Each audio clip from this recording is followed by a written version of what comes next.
ही गरुडाची मोठी पितळाची आहे. आम्ही हरिविजयची पोथी वाचताना एक घरामध्ये एक पांढरा शुभ्र पक्षी आला. रात्रीची वेळ होती. ते पक्षी घरामध्ये 5 गिलट्या घालून बाहेर उडून गेला. कार्तिक मास असल्यामुळं आम्हाला रात्री चुटपूक लागली. आम्ही सकाळी उठल्याबरोबर काकड्याला गेलो. काकड्याला जात होतो आम्ही.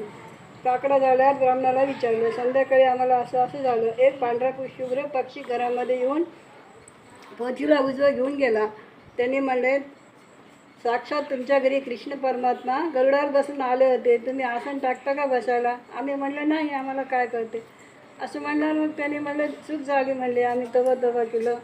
मग येताना काय झालं, डांबर रोडवर ही मूर्ती मला सापडली. चमकली ही मूर्ती ब्रह्ममुहूर्तात.